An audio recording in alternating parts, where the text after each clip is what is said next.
Welcome to the Language of Feelings. I'm Michael Tennant. I'm the founder and CEO of Curiosity Lab, the creator of Actually Curious, the conversation game that spreads empathy.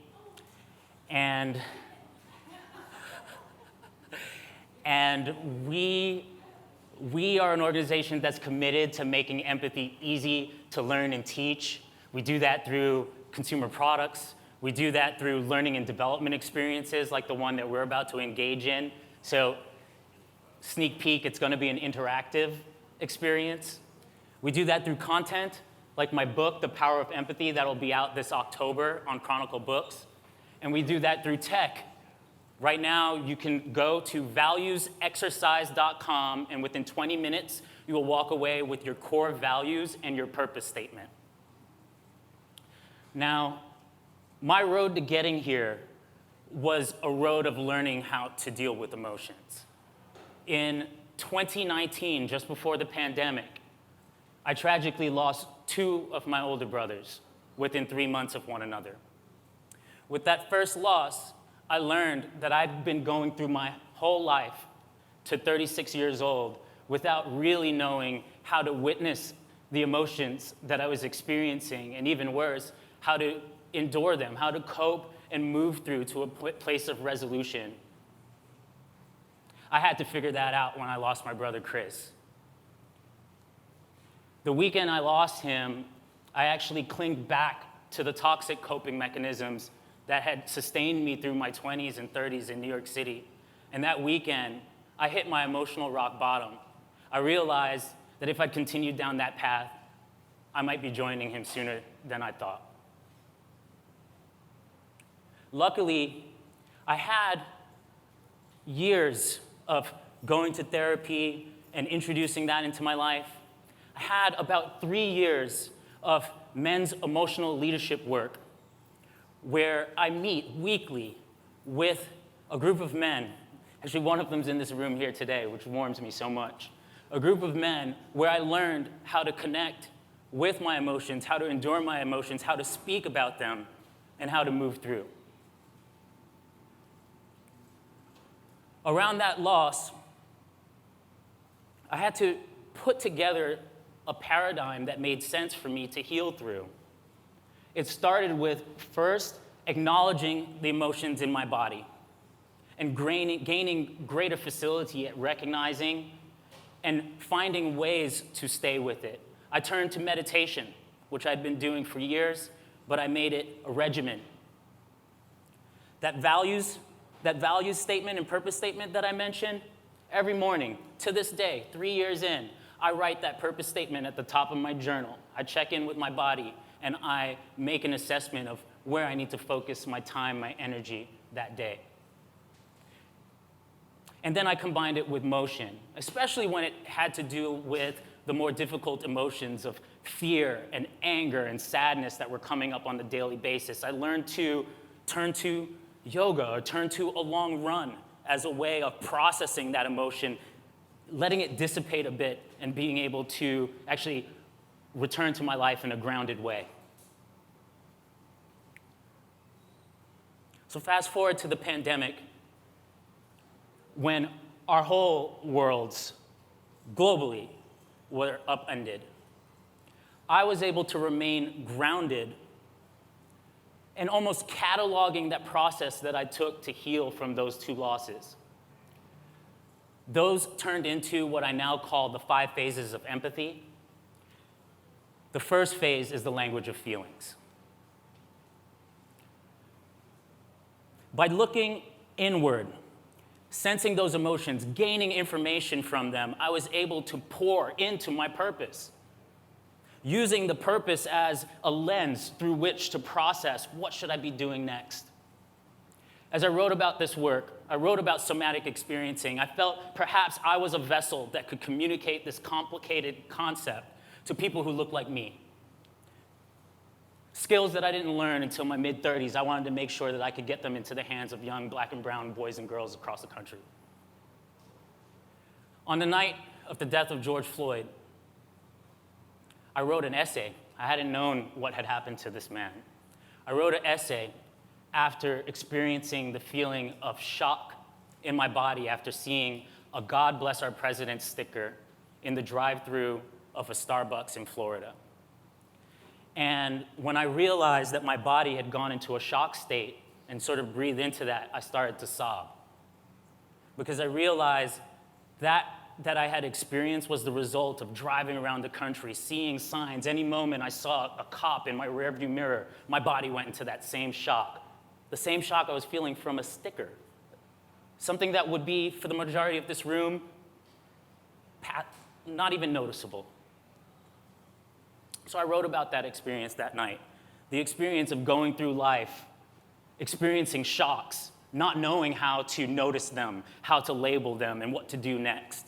I wrote about that essay and woke up the next morning to the news of the death of George Floyd. And it was almost a bittersweet moment because that essay that I wrote started getting shared all over the internet.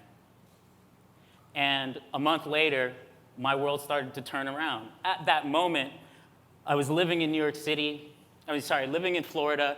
I was renting out my apartment in New York City to make ends meet. And I'd returned back to living with my parents for the first time in over 20 years. They did not understand why I'd invested my time and energy into my purpose of spreading empathy. As immigrant parents who had done a lot to sacrifice to get me where they were, it just didn't compute with the way that they processed how I should be investing all of this experience and privilege and opportunity. But I did, because I had that purpose statement, and I had the tools to check in. And shortly after that, my process of remaining resilient through those losses, and then through the pandemic, and then now as this new entrepreneur spreading empathy, that process got written about by the New York Times. And that winter, that Christmas, got featured in the Today Show. From that point forward, my life has been dedicated to bringing tools of empathy to spaces that don't have them. And quite frankly, that's most of the spaces that we exist in, most of the jobs that we return to. So today, Curiosity Lab has generated over $1.5 million in revenue spreading empathy around the world. This card game is available in Nordstrom, in Crate and Barrel, in Anthropology. It's in the MoMA Museum, the Brooklyn Museum, a beautiful tool out in the world that spreads empathy just by playing. We've been invited into NASA, into Johns Hopkins, into Stanford to teach empathy skills. IDEO, which created design thinking, has brought Curiosity in 3 times to support their teams in well-being. And I'm proud to announce that, or to share with you all, that in October of last year, we received an investment from Pharrell Williams and the Black Ambition Prize to continue our mission of spreading empathy.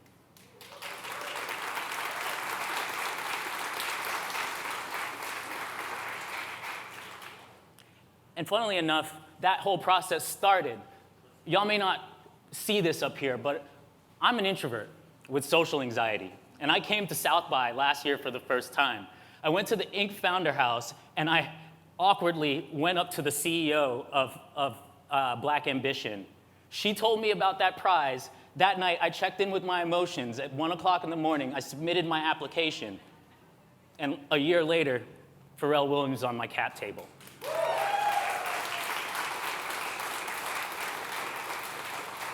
So the work that I did to heal from losing the 2 most important people in my life, I now have transmuted that into a process that allows us to use those difficult emotions to fuel our purpose. And now I'm here to share the first phase of the 5 phases of empathy with you. So it's called the language of feelings. And what it is a shared lexicon around empathy. So what is empathy? A common way of understanding empathy is the 3 types of empathy. The first is cognitive empathy, and that is the ability to understand emotions on an intellectual level. And I'm going to help you to be able to do that by equipping you with what is called the 5 core emotions, all right? So if you've got a notepad, maybe you've got a great memory, you can remember it. If you have a notepad, write these down. The 5 core emotions are joy, fear, anger, shame, and sadness. And just by having ease of access to those 5 core emotions, you can begin to start getting curious about what it is that you're experiencing. And we're gonna practice that here today. Now, what does that mean, get curious about what it is that you're experiencing? Let's move into the second type of empathy, which is somatic empathy, or emotional empathy. And that is the science that we actually feel our emotions in our bodies prior to being able to make an intellectual connection to what it is that we're feeling. So I'll use myself as an example. I'll start with the easiest one, joy. When I feel joy, I can feel just this, it's almost like the universe is pulling my cheeks up. I can feel an effervescence on my skin. I feel heat, sometimes coolness. I can feel a rippling in my skull. Anger similarly shows up as heat in my body. I've seen at times where underneath the table I look down and my hand is clenching into a fist almost to protect myself. Fear often shows up as tension in my chest. Shame, I always notice when I'm averting my gaze from the room. All right? These are some examples of how emotions show up for me, but we are not the same in that regard. We don't have the same experiences. So these emotions may show up differently for you. One thing I will share that is a common question that will allow you to really focus on experimenting with this is, why are there 4 of those emotions that are more difficult? And that is because our emotions are born from our nervous system. They're here to keep us safe. So we have 4 that are a bit more challenging. I won't say hard, but maybe a little bit more difficult because they're all good. They're all here to give us information about what we need. Joy, I like to think of it as, I'm in a good place, I'm in flow, I'm recharging. I'm preparing for whatever else might show up in my life. So the third type of empathy is effective empathy. And for the people leaders in the room, maybe the coaches, the parents, we all have this, and our goal is to strengthen this. The example I like to give folks to kind of process effective empathy is when a coach, perhaps at a tense moment in the game, decides to call timeout. That coach is responding to this need to take the team and bring them to a more grounded place so that they can receive, they can process how they're going to execute, and they can go back out and execute from a more sort of resourced and prepared place. That is that coach looking at what's needed in the situation and acting. So effective empathy is understanding emotions on a cognitive level, understanding emotions on a somatic level and trusting your gut. But the key thing is being able to lower your ego and attune to what's needed in the situation. So that is our goal as leaders as we strengthen our empathy. How do we trust our inner voices and do what's needed? All right, so that's enough about my story. Let's get some practice in, because the work that we're going to do here, it sits within the realm of mindfulness. It's the work that allows us to show up in these rooms, meeting new people, and grounded in our integrity. I call it the language of feelings, is this phase, and the game we're going to play using the Actually Curious Happy Hour Edition is a little exercise that we came up with, the Happy Hour Edition, that's right. It's questions that are intended to help us explore the things that makes us happy, our dreams, our cherished memories. The prompts for this question really came out of that healing work that I did the summer of 2019. And actually, that I made this deck alongside my then girlfriend and now wife. So it's a very special deck. And what we're gonna do is, I'm gonna actually need some volunteers. Everyone's gonna get an empathy workout in today, all right? We figured out how to make sure everyone gets an empathy workout. And, okay, so the way the exercise works is, I'll have a question, and this question will act as a stimulus. I'm going to read the question out loud, and what our job is to check in to see if there's any physical reaction that we receive after hearing and visualizing the question. We're going to check in and scan for any change that we find. Maybe it's a little bit of tightening, maybe it's sometimes a flushness in the brain. Whatever shows up, we're just going to notice and take note. After we've completed that scan, there's nothing else to make note of. We're going to make an attempt to label the sensations using the 5 core emotions. So again, if you don't have them, they are joy, fear, anger, shame, and sadness. For this exercise, it's not as important to answer the question. I know some of the folks who volunteer will want to answer the question. It's really about taking this question as a piece of stimulus and practicing how it reacts within our system. So I'm going to model this first. And while I model it, I want you to try to practice listening with curiosity. Try to practice attuning to me. And see if you could even feel what it is that I feel as you listen to me sharing. And then I'm going to need one volunteer to, all right, I already got a volunteer in the room. I'm going to need one volunteer to make sure that I'm seen and heard by sharing back what you heard me share. How's that sound? All right, you're going to get a couple times before you get to try this yourself. So, all right, I know I pulled those questions, so I'm going to pull one at random from the deck. But first, I'm going to just arrive for a second and just check in with what's present in my body currently so I can actually notice a change. Because I've been speaking, I've been presenting, so I'm in that mode. So I'm going to get into my body. All right, I'm there. And my question is, what did 12-year-old you want to be when they grew up? So the first thing I noticed is a sheepish smile, just like half of my face. And as I was reading the question, I did notice a little bit of shakiness in my hands, but when I acknowledged it, it slowed down. I noticed some tightness in my chest, but after noting that change in my hand, I feel it loosening. I can feel myself slowing down. Okay. So that smile, joy, it's one of my favorite questions. And also just noting a new set of comfort doing this exercise in front of a room of this size. The shaking in my hand, let's say a mix of joy and fear. I'm really excited to share this with you all. The tightness in my chest, fear, the loosening, the calming down. And I'm going to skip my answer to the question. All right, so my volunteer.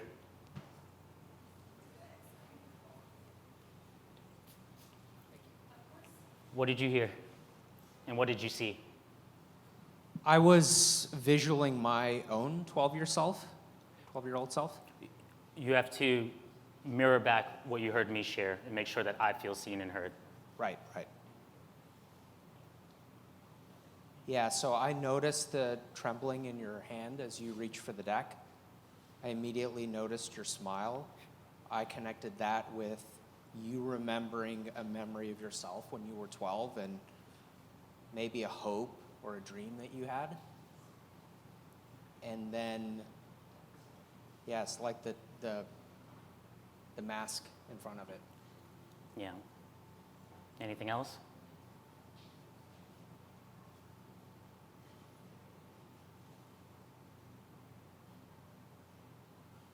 Yeah, I felt curious.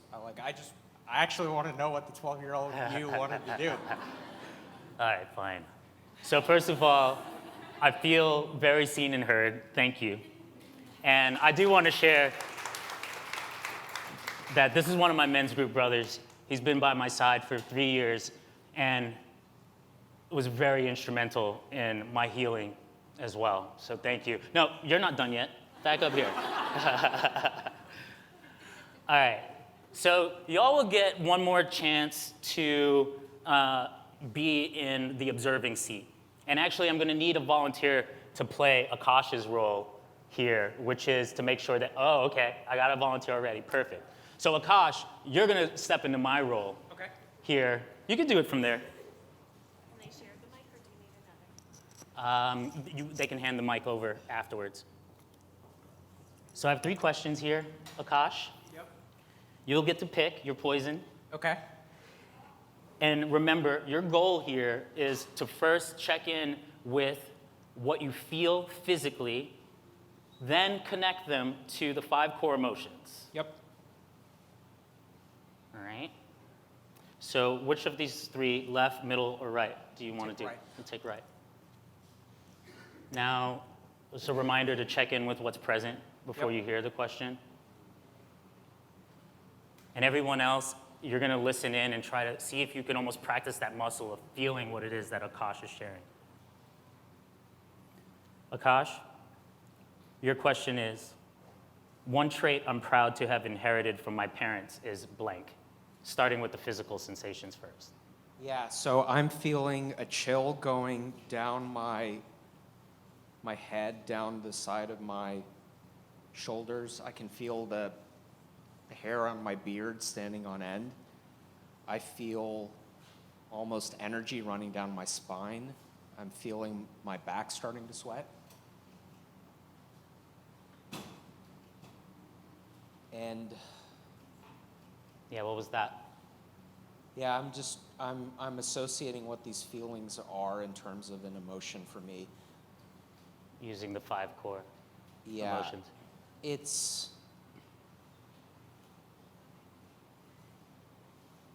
It's joy, and I'll just slightly modify it. It's pride.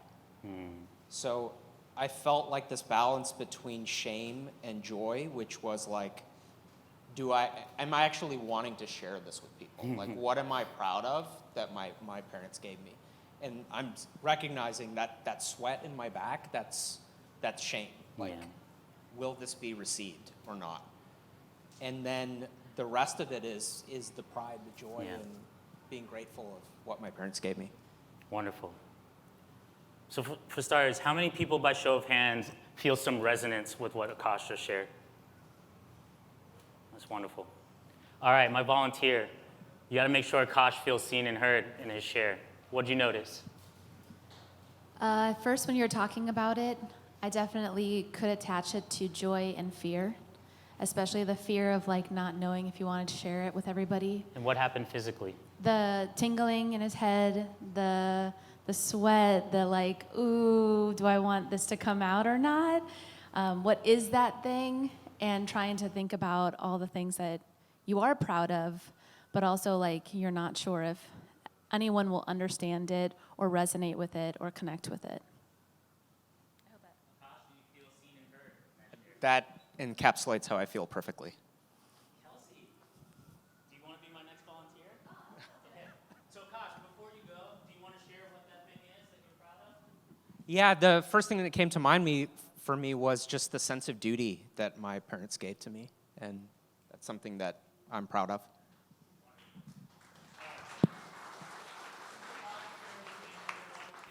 That 12-year-old me wanted to be a performer, a singer, or a prosecuting attorney. And somehow I'm on stage for you. So somewhere in between maybe. All right, so Kelsey, welcome. Thank you. We're going to change the rules just a tiny bit here, just to close out. You're going to be our model, but what I want everyone to do now is you also do this exercise. All right? So Kelsey, I'm going to pay close attention to you, and I'll make sure you're seen and heard. But I want everyone to check in with their own experience. Okay? And after Kelsey shares, I want to see if there's anyone who experienced something different in the room. I would love for you to share that out loud. All right, so Kelsey, we have 2 questions, Okay. left or right? Your Left. right, my left. Right. That one. Right, okay. All right, so now everyone, check in with where you're at. See what's present in your body. There may already be some tension just being called upon to do this exercise, right? So that's your baseline for this moment. Are we ready? Yes. All right. Our question is, ghosting is real. Have you ever ghosted someone or been ghosted yourself? Starting with the physical sensations first. Clamminess. Anger definitely comes up in my head. Anything else physical before you move in? Just like racing thoughts. My heart rate is up because I'm remembering the time that I've been ghosted or that I've ghosted somebody. Yeah. But also some sort of weird shame and joy at the same time because it's almost like I know that it was like that was like the necessary thing to happen. Yeah, and how's that shame and joy show up physically? Probably all in like the racing heartbeat as well and the like shakiness, but also knowing that like my life is calmer without someone in my life. Yeah. Not saying ghosting is like the right thing to do, but when you're young and you don't know how to say how you feel, you kind of have to just like disappear. Yeah. All right, thank you. That was wonderful. Really good job. A round of applause. Now, show of hands, how many people had some similar feelings? All right, just look around the room. Keep your hands up. All right. Is anyone who felt something different, like markedly different? Okay. Can I have a volunteer to share what you experienced? Okay. In the back middle. Sam, not you. I felt a real tightness in my jaw Yeah. and kind of the back of my tongue and in my head that I would associate with guilt over being the ghoster. And if you had to pick one of the 5 core, what would that be? Joy, fear, anger, shame, sadness. I think shame. Yeah. I think shame. In that guilt response of the times, I think I let go a lot of the times where it's others to me, and Yeah. I hold on to the times where it's me to others. Wonderful. Yeah. Thank you. Does anyone else want to share anything different that they found? Because the reason we do this is not everyone reacts the same way. And just by hearing the shares and the wisdom in the room, your aperture of what emotions could show up like expands. So I saw a hand over here. Sorry, I don't want to, trying to respect the people next to me. I got the urge to laugh, actually, because I'm, happily married now, and it just reminded me of how much better off I am. Yeah. And, instead of like the, clammy hands or anxiety ridden, I just was laughing about Yeah. how I'm in a better place. So if you had to label that joy, Bingo! you had to label that joy with joy. Yeah. Wonderful. Y'all, that was Feelings Roulette. That is the main exercise in our first phase of the 5 phases of empathy, the language of feelings. Know that this exercise, it sits within the realm of mindfulness. We just used a card game to be that stimulus to practice how our emotions show up. But in any moment, for the people in the room who've ever experienced being gaslit or a subtle microaggression, you didn't know what was going on in your body, you now have a tool. You can trust that feeling. You can slow down. You can label that feeling. And then you can choose what you want to do once you know what it is that you're feeling. Thank you, guys.